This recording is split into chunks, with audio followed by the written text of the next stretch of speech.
আল্লাহ তাআলা গজব দিতে পারেন না পারেন? গত শুক্রবারে টের পান নাই?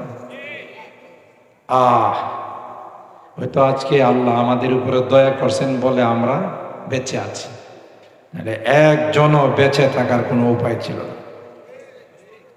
আজকে হয়েছে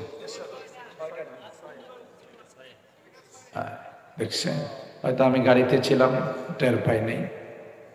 তাহলে বুঝেন আল্লাহর সৈনিকের অভাব আছে। মুহূর্তের মধ্যে ইচ্ছা করলে আল্লাহ আমাদেরকে শেষ করে দিতে পারে। এই ক্ষমতা আল্লাহর আছে না নাই?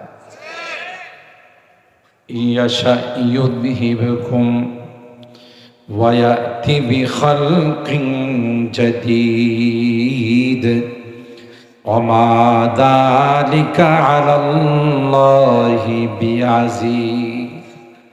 আল্লাহ বলেন, এক উম্মত, এ আমার গোলাম, তোমরা যদি আমার ইবাদত না করো, তোমরা যদি আমার হুকুম না মানো রে, আমি কিন্তু ইচ্ছা করলে তোমাদের শেষ করে দিতে পারি। ঠিক কিনা?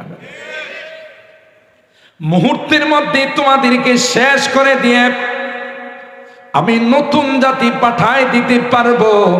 সেই জন্য আমার কোনো সময় লাগবে না। ঠিক কিনা বলেন? আল্লাহ ডাক দেয়া কই, ওয়ামা যালিকা আলাল্লাহি বিআযীজ। এটা আমার জন্য কোনো কঠিন কাম না। ভূমিকম্পরে অর্ডার দিব, জমিনকে অর্ডার দিব, নাড়া দিতে থাক, সব বিল্ডিং ভেঙ্গে চুরমার হয়ে যাবে। আর তোরা বিল্ডিংয়ে তোদের হাতের কামানো, তোদের ইনকাম করা টাকা পয়সা দিয়া বিল্ডিং বানাইছস, এই বিল্ডিং এর নিচে পড়ে তোরা শেষ হয়ে যাবে। কথা বলেন ঠিক কিনা? এরপরে আল্লাহ কি কয় জানেন? কোরআনে কারিমের মধ্যে বুঝেন ভালো করে।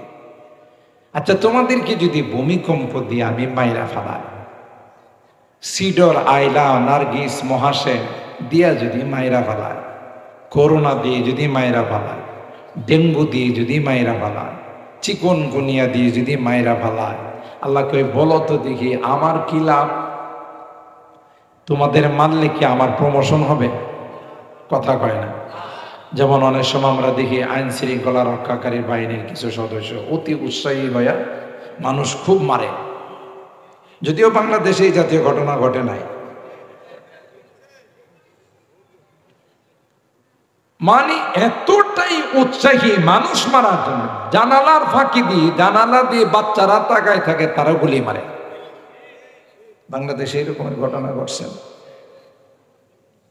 তো আমরা দেখছি বিগত দিনে যারা বেশি মারতে পারছে, যারা বেশি মানুষকে পিটাইতে পারছে, এদের প্রমোশন হয়ে গেছে। ঠিক না?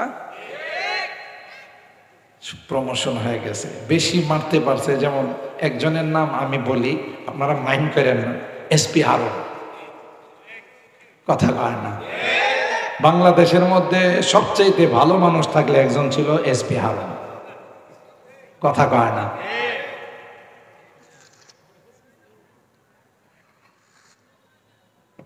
সাধারণ একজন পুলিশ সদস্য ছিল, কিন্তু বিরোধী দলকে এমন ভাবে মাইর দিছিল এক সময়, রাস্তায় ফালায়া, সাথে সাথে যার পক্ষে হয়ে মাইর দিছে তাকে সে প্রমোশন দিয়ে দিছে।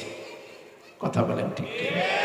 তাইলে দেখা যায় আমরা পৃথিবীতে দেখি যে কেউ যদি খুব বেশি মারতে পারে, মানুষকে পিটাইতে পারে, শাস্তি দিতে পারে, তাহলে তার প্রমোশন হয়।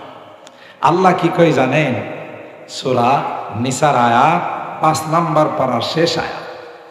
আল্লাহ বলেন, মা ইয়াফআলুল্লাহু বিআযাবিকুম ইন শাকারতুম ওয়া আমানতুম। আল্লাহ বলেন, এ গোলাম,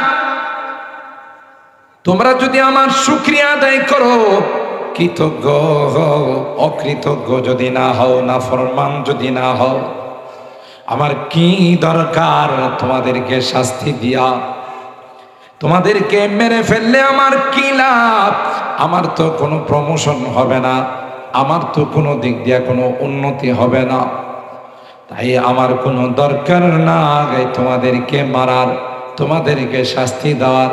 তবে তোমাদের জন্য শর্ত হলো তোমরা কৃতজ্ঞ হতে হবে, নেককার হতে হবে, দিনদার হতে হবে, আমার কথাগুলো মানতে হবে। আমার খাইবা, আমার সব কিছু ব্যবহার করবা, আর সেজদা দিবা খাজা বাবা গাঞ্জা বাবার কবরে গিয়া, মাজারে গিয়া, আর মূর্তি দেবতার সামনে মাথা নত করবা। তোর মতো নিমক হারাম পৃথিবীর মধ্যে দ্বিতীয় কেউ নাই।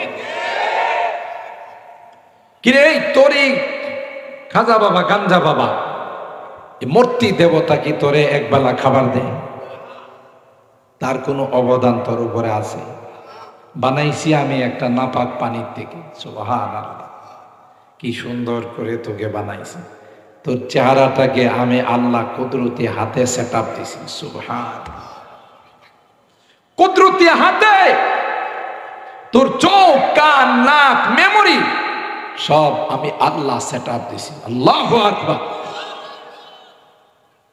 কেন রে বান্দা? এই জন্য আমি আল্লাহ সেট আপ দিয়েছি, এই কপালটা দিয়ে তুমি আমাকে সিজদা করবা। সুবহানাল্লাহ।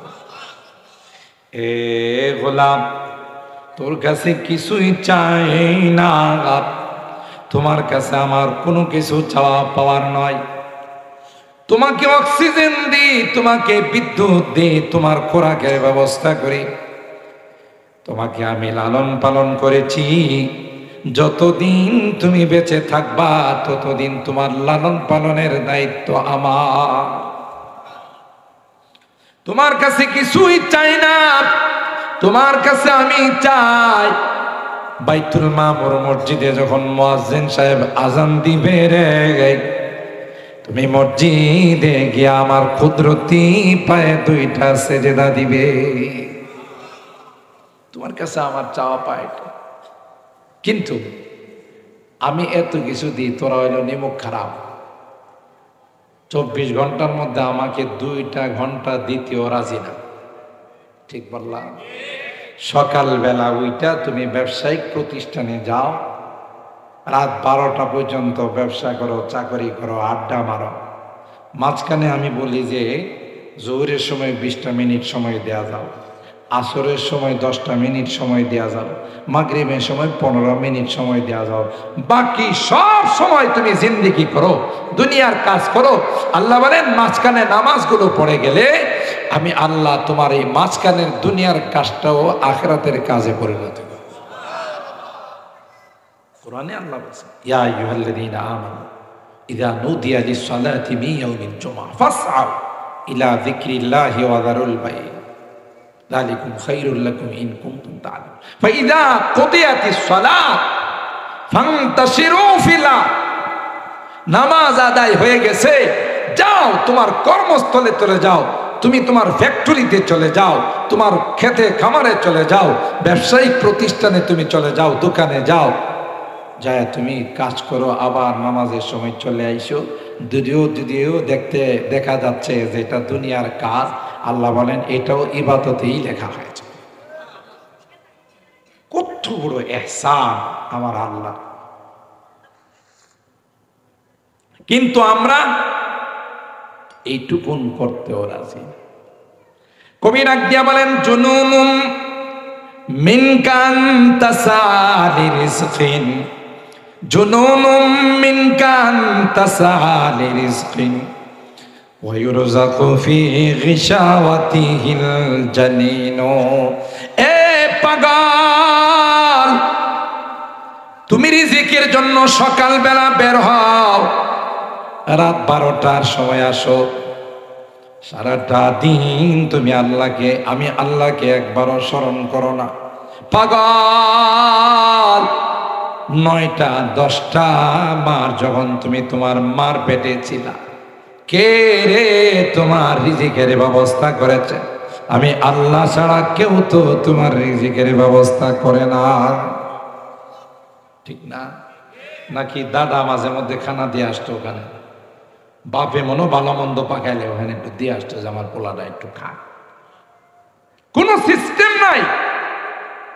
আল্লাহ বলেন তোমার মা নারের সঙ্গে, নাভির সঙ্গে কানেকশন করে দি, রক্ত দি, তোমাকে আমি আল্লাহ ওখানে পাচ্ছি।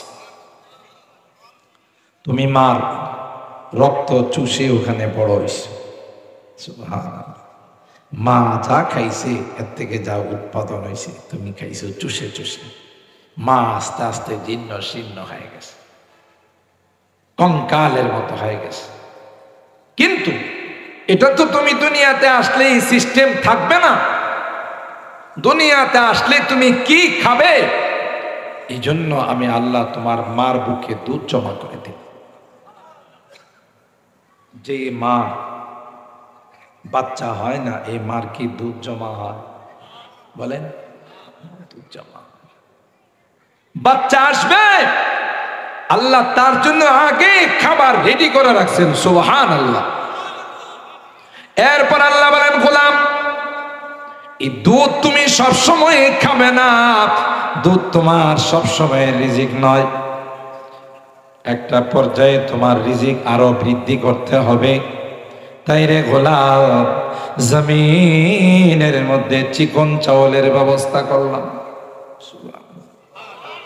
কিসের ব্যবস্থা? চিকন চাউলের ব্যবস্থা করে দিলাম। দুধ যখন তুমি ছেড়ে দিবে, মোটা চাউল যদি তোমাকে দেওয়া হয় খাইতে পারবে। তোমার গলার ছিদ্র হলো 27 আর চাউল হলো 28। কথা কয় না? চাউল কি ছিদ্র কত? তো 27 দিয়ে কি 28 ঢুকবে? এই জন্য আল্লাহ ডাক দিয়া কয়, গোলাম আমি পোলাওয়ের চাউলের ব্যবস্থা করে দিলাম। ওই চিকন চাউলটা নরম করে খিচুড়ি পাকাইয়া মা তোমাকে খাবার দে। তুই এত আদর করে, এত যত্ন করে আমি পালি, আর তুই না ফরমান আমারে 2টা সিজদাও this. Hi hi, ah 360টা joint আছে না? প্রত্যেকের শরীরে কয়টা জয়েন্ট আছে? 360টা জয়েন্ট জোড়া। জয়েন্ট গুলোতে যদি ক্যালসিয়াম না থাকে, এই জয়েন্ট গুলো বেকার। এখন আমরা যেমন হাত এরকম করতে পারি, ওইরকম করতে পারি, বাঁকা হতে পারি, সোজা হতে পারি। যখন আপনার হাত বাঁকা করতে পারবেন না, পাও সোজা করতে পারবেন না, বাঁকা করতে পারবেন, অর্থোপেডিক ডাক্তারের কাছে গেলে তিনি চেক করে টেস্টমেট দিবি দিয়া চেক করে কি বলবে জানেন? যে আপনার ক্যালসিয়াম শর্ট। কথা কয় না? কি শর্ট?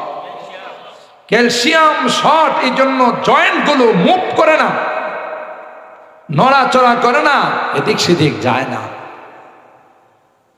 আল্লাহ কই, গোলাম তুই জানিস তোর ভিতরে আমি একটা মেশিন ফিট করে দিছি। সুবহানাল্লাহ।